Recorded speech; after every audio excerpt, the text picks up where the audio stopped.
لیکن دہشت گردی دوسری تو ختم ہو گئی، ہمارے خلاف تو ختم نہیں ہے۔ کبھی کوئٹہ میں 57 آدمی مارے جاتے ہیں، ہم ان کے چہلم میں گئے تو 87 آدمی، 57 کی جگہ 87 آدمی مارے گئے۔ کبھی پارا چنار میں قتل ہو رہے ہیں، کبھی کسی جگہ قتل ہو رہے ہیں۔ اب اس میں جو ہے وہ تقریباً اس وقت تک 63 آدمی جو ہے وہ شہید ہو چکے ہیں، اور بھی کافی لوگ شہید ہوں گے، 194 زخمی ہیں۔ آخر یہ کیا ہو رہا ہے؟ جب بھی انہوں نے حملہ کرنا ہوتا ہے صرف شیعہ رہ گئے ہیں، جب بھی حملہ کرنا ہوتا ہے صرف ہم رہ گئے ہیں۔ کیا صرف اس لیے ہے کہ لوگوں کو قد ہے علی کے ساتھ؟ کبھی علی کے باپ کو کافر کہتے ہیں، کبھی کچھ کہتے ہیں، اس کے ساتھ قد ہے۔ وہ مسلمانوں، تم بھی تو ان کو چوتھا خلیفہ مانتے ہو، جب چوتھا خلیفہ مانتے ہو تو ان کے ساتھ قد کیا؟ یہ سب کچھ کیوں ہو رہا ہے؟ حکومت بیان کی حد تک کیوں محدود ہیں؟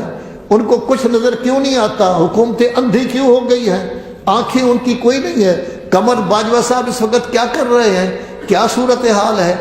2 پولیس والے کے لیے تو وزیر اعلیٰ پہنچ گئے، وہ شہید ہوئے، ہمیں بھی اقرار ہے کہ وہ شہید ہوئے، ان کے جنازے میں جانا چاہیے تھا، لیکن کسی جنازہ کے شیعہ کے جنازے میں بھی گئے ہیں؟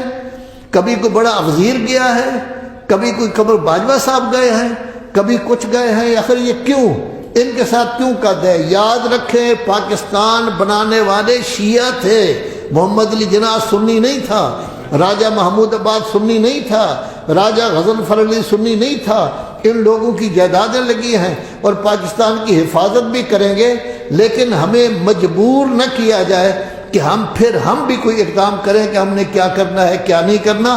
ایسے لوگوں کو کہ جن کا اسلام میں آنا ہی مشکوک ہے، ان کی وجہ سے آپ شیعوں کو تنگ کر رہے ہیں، ان کی وجہ سے پریشان کر رہے ہیں، بنی امیہ کی وجہ سے آپ شیعوں کو پریشان کر رہے ہیں، کبھی کچھ کہتے ہیں۔ کہ یہ ضرور ہے اس وقت آپ مشہور ہو چکے ہیں، جب آپ پر کوئی ظلم ہوتا ہے، امریکہ بھی بولتا ہے، کینیڈا بھی بولتا ہے، یورپ کا ہر ملک بولتا ہے، افریقہ بھی بولتا ہے، جگہ جگہ تذکرہ ہوتا ہے، دنیا کا ہر چینل آپ کا تذکرہ کرتا ہے۔ اللہ تبارک و تعالی نے آپ کو بہت زیادہ برکت دی ہے، اور یہ برکت ہے ذکر حسین کی۔ ذکر حسین چونکہ ہر چینل پر آتا ہے، لذا آپ پر جب ظلم ہوتا ہے وہ بھی آتا ہے، لیکن ذکر حسین سے فائدہ اٹھا